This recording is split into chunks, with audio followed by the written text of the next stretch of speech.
Having spent just under 40 years in Indian Army uniform, great proud privilege that I had. I then, on retirement in 94, ran an institution, the United Service Institution of India, for 12 and a half years. Because the line of control goes back, like so many other things, to our independence or achievement of independence. When, as far as Jammu and Kashmir was concerned, whereas the princely states were to exercise the option of opting for India or Pakistan, Maharaja Hari Singh procrastinated, and in the third week of October, hordes of Pakistani invaders came, the tribesmen, assisted by the Pakistan military, came across, took the state forces by surprise. They were, in some cases, inadequate and unprepared, and enabled the invaders to almost reach the outskirts of the capital, Srinagar, when, fortunately, I think they were apparently delayed by the desire to rape and loot in Baramulla. And during that time, Maharaja Hari Singh signed the instrument of accession, and the Indian Armed Forces were hurriedly airlifted into Jammu and Kashmir, into Srinagar, and managed to stall the advance. And in due course, with the induction of additional forces, they dealt with the raiders, pushed them back in most parts of the state. And the first Indo-Pakistan War took place at that time in 1947-48. And operations, of course, were successfully prosecuted by the Indian Army in the Kashmir Valley, Poonch, Rajouri, Nowshera, Kargil, and all the sectors, in fact. Now, ironically, connected with what, as the Indian Army was poised for the final thrust towards Muzaffarabad, Domel, and even through Skardu towards the Gilgit, Baltistan, and all that, India's political leadership decided to take the issue to the United Nations. Now, in hindsight, of course, we can say that it was a retrograde decision, at least in military terms. But the path was probably chosen at that time because India was a founding member of the United Nations, and there probably was a perception that we would get a fair deal from the international community. A hope, I think, that was then belied, and even in subsequent years, I think we've had to pay the price for that, sort of believing that that could happen. And I mentioned this because the United Nations Security Council resolution of 5th January 1949 actually called for a couple of items which I think needs to be understood, particularly by us in India when we are exposed to some of the comments made in the Pakistani media and in foreign press. It called for an immediate ceasefire, which was implemented by both sides. Withdrawal of all Pakistani forces from the state, regular and irregular. 3, India was to maintain only minimum forces required for preserving law and order. And fourthly, on compliance of these conditions, a plebiscite was to have been conducted to determine the wishes of the people, which of course did not happen because the Pakistani forces did not implement the clause of withdrawal, and in fact, immediately or soon thereafter, inducted additional forces in the state.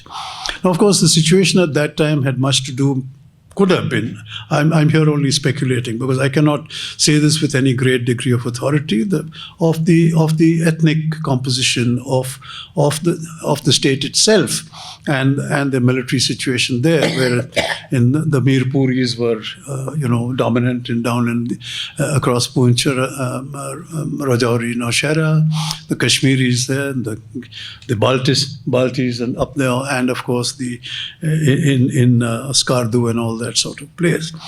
But anyway, that notwithstanding, what followed was a ceasefire agreement that was drawn up on the 27th of July 1949 at Karachi under the auspices of the United Nations by the military representatives of both sides. The Indian military representatives were Lieutenant General Sri Nagesh, Major General K.S. Thimaya, and Brigadier S.F.H.J. Manekshaw. So they were the signatories. And of course, on the Pakistani side, they were their own representatives. Now that agreement, in fact, it's spelled out in great detail, point-to-point references, mentioning the delineation between the two sides as on 1st January 1949, the line separating the two forces. And it was, to that agreement was appended a quarter-inch map, duly marked with these points. Now, I mentioned this quarter-inch map because I think it is important. That is what was the ceasefire line at that time, the CFL, as people of my generation referred to it for a long, long time, the forerunner of today's line of control, the LOC, as it were. Now, a couple of important aspects that merit mention in this context are the scale of the map. If I mentioned to you, I mentioned that is a quarter-inch map. That may make sense to a military man. But the fact of the matter is a quarter-inch map means 1 inch on the map represents 4 miles. So if you draw a line on a map like that, you can imagine that the thickness of the line itself would indicate quite a couple of 100 yards, if not more, on the ground. And that, of course, was a recipe for many of the disagreements that took place there. The line went through gorges, nalas, and it led to different interpretations on the ground and became subjects of disputes over the years and problems, which continue even to this day, ironically. But even so, I think, as a person who I first went to Jammu and Kashmir in January 1960 and then served there for 6.5 years at a stretch as a youngster. So my memories are of that time. And I would say it's a measure of the understanding that was possible at that time, that a reasonably workable interpretation was put in place by both sides and generally agrees to. I wouldn't say totally agreed to, but yes, it in some ways. The ceasefire line was delineated up to a point that is marked there as NJ 9842, which is just south of the Glaciers, because beyond that was inhospitable terrain, uninhabited, and it was not possible to carry out any delineation at that time. And the agreement then therefore stated up to NJ 9842 specific points were delineated, and from there it said, thence northwards to the glaciers. Now this, again, I'll come back to this in a moment, but to digress for a moment in terms of the United Nations role, the United Nations Military Observer Group for India and Pakistan was set up to monitor this agreement and verify implementation in regard to the strengths of the forces, the weaponry they had at that time, the quantum of defense stores, and so on. And these guys, the military observers, used to visit us on our pickets to, check the forces as to whether we were adhering to this thing. Ironically, I think it became evidence of the bias of the Western world in condoning Pakistan's perfidy in terms of violation of the terms of the ceasefire agreement, in terms of the additional forces they inducted at that time, and so on. This, of course, enabled the Pakistanis to consolidate rather than withdrawal of their forces as envisaged under the Security Council resolution. The fact of the matter is that this United Nations Military Observer Group in India and Pakistan, which I dealt with as a major way back in 1969 when I was in the Military Operations Directorate for the first time, and later, was that they have no role to play after the ceasefire agreement. Because the Shimla ceasefire agreement, or Shimla agreement rather, because that agreement envisaged bilateral action for resolution of the dispute. So the UN military mission has no role to play insofar as India is concerned. Anyway, during the during the Indo-Pak War in 1965, I think, which followed the induction of Pakistani trained, equipped and led infiltrators into Jammu and Kashmir, there were many actions along the ceasefire line that resulted in the capture of Pakistani-held areas across the ceasefire line. The Hajipir Pass, as you are all probably aware of, some of the dominating heights in Kargil, the Uri sector, and so on. The Pakistanis, of course, secured some territory in the Cham sector by their offensive on the 1st of September in Cham. This resulted in some areas of that sector remaining in Pakistani hands, notwithstanding their attempts at eviction before the ceasefire became effective in 1965. Now, there again, the Tashkent Agreement of 10 January 1966 between Prime Minister Lal Bahadur Shastri and President Ayub Khan required, among other things, a reversion of the forces of the two countries to the positions held prior to the outbreak of hostilities, not only in the Punjab and Rajasthan and the international border in Jammu and Kashmir, that is the Jammu-Sialkot side, but also along the ceasefire line in Jammu and Kashmir.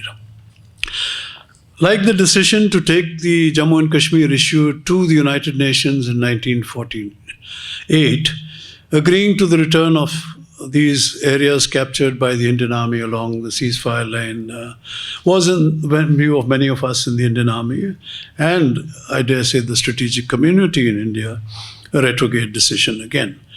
Now, what the political compulsions of that time were is another matter altogether.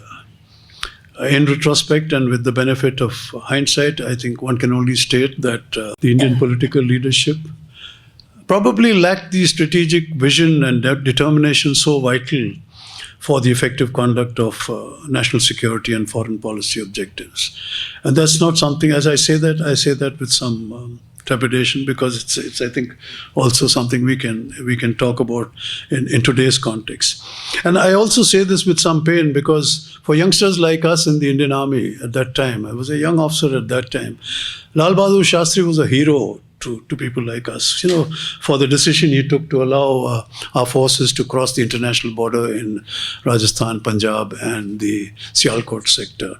I took part in the operations in the Sialkot sector, and that's why I say this with some feeling. Now, even so, I think I can say it on the basis of personal experience that the two sides generally observed the sanctity of the ceasefire line as determined even then. And in fact, notwithstanding some aberrations, till the 1971 war and in due course the events of 1989 in Jammu and Kashmir, about which I'm sure one of my other colleagues will speak in more detail, there was very little firing on a day-to-day basis on patrols being conducted on the respective sides of the ceasefire line. That is not true today. Now, during the 1971 war, notwithstanding the outstanding successes achieved by the Indian Armed Forces in the Eastern Theatre and in the Chakra, Punjab and Rajasthan sectors, there were only, I think, marginal gains along the then CFL, minor changes here and there, except I think the major ones would really be the Pakistani annexation of a portion of territory in the Cham sector again in 1971. And for us, a very vital gain was the capture of Turtuk in the Ladakh region, which I think was a very major achievement at that time. Now, getting on to the Shimla Agreement and the line of control, the emergence of the line of control as it is called today. The Shimla Agreement, as you are all aware, entered into by Mrs. Indira Gandhi and Zulfikar Ali Bhutto on the 3rd of July 1972. And so far, for this discussion, I think, entailed the following. In the Chakargarh, Punjab and Rajasthan sectors, the forces of the two sides would be withdrawn behind the international borders as recognized. In Jammu and Kashmir, a revised delineation of the line separating the two forces was drawn up to reflect the position as it stood on the 17th of December 1971. And ironically, that delineation also extended only up to NJ 9842, and the wording remained thence northwards to the Glaciers. So that is the LOC of today. The J&K dispute, of course, was to be resolved bilaterally, no UN involvement, as I mentioned earlier. And finally, the approximately 93,000 Pakistani prisoners who had been captured in the Eastern Theatre were to be repatriated. Now, I'll just read to you the exact wording of the agreement insofar of Jammu and Kashmir is concerned. It's of interest, I think. It states, and I quote, "In Jammu and Kashmir, the line of control resulting from the ceasefire of 17 December 1971 shall be respected by both sides without prejudice to the recognized position of each side. Neither side shall seek to alter it unilaterally, irrespective of mutual differences and legal interpretation. Both sides further undertake to refrain from the threat or the use of force in violation of this line. Now, for all the admiration that people like us had, people I would say for myself, for the outstanding political leadership that Indira Gandhi, I think, provided during the 1971 operations. As a military man, I find it very difficult to condone the inexcusable capitulation, as it were, at Shimla. Now, the aftermath, of course, is relevant in today's context, because the significant difference from the CFL of yore and the LOC of today is that the engagement of each other across the line of control occurs on a daily basis. The moment you see some head popping up, fire is opened up and things like that. And of course, the infiltration by the Pakistanis after 1989, particularly across the line of control, has been something that we have had to deal with for a considerable period of time. And the ceasefire offered by Musharraf in 2006, of course, held for a while, but that has been broken repeatedly, particularly in recent times by Pakistan through heavy firing in support of infiltration across the line of control by terrorists or trained terrorists. And a disturbing feature, in my view, of this activity has been the extension of such firing along the portion of the international border in the Jammu-Samba sector, which was relatively, because it was a recognized sort of international border, notwithstanding the fact that the Pakistanis called it a working boundary, as it were. Finally, I'd just like to mention a couple of words about the glaciers. Now, this area north of NJ 9842. And this here, I think what one has to understand is the Pakistani interpretation is ostensibly is that the ceasefire line extends from NJ 9842 directly northeast to the Karakoram Pass. And whereas our interpretation, as recorded in the ceasefire agreement, is northwards along the Saltoro Ridge, which runs west of the Siachen Glacier, extending to what we call Indira Col at the snout of the glacier. Now, what has happened here is merits brief mention. In the late 1970s and early 1980s, I think due to ease of access from the Skardu side in Pakistan-occupied Kashmir, the Pakistanis were sponsoring mountaineering expeditions into areas across the Saltoro Ridge line, including foreign ones. And this, when it came to our notice, I think the Indian Army, in response, mounted expeditions of its own. The most notable one being that led by Colonel Narendra Bull Kumar, as he was called in the Indian Army, of Everest fame, actually, in 1978, where he led an expedition along the Siachen Glacier right up to Indira Col. And in April 1984, acting on intelligence reports of Pakistan Army's acquisition of high-altitude equipment and preparation for action in the glaciers, the Indian Army preempted the Pakistanis by occupying selected heights along the Saltoro Ridge line, including Siala, Bilafondla, and in due course, Gyongla. Now, this, I think, is something which is to be greatly commended by in terms of what the Indian Army, the commanders on the spot did at that time, because our troops have been in occupation of those heights ever since, despite repeated and determined attempts by the Pakistanis over the years to dislodge them. And there have been some very serious engagements, many of which you people are aware of, including, I think, the one where Bana Singh was given a Paramveer Chakra for the capture of a post called Kait Post on the Saltoro Ridge line. Now, negotiations for the ceasefire in the glaciers and withdrawal to agreed positions in depth have taken place since 1990. And I'm privy to some of that, having been in the military operations at that time.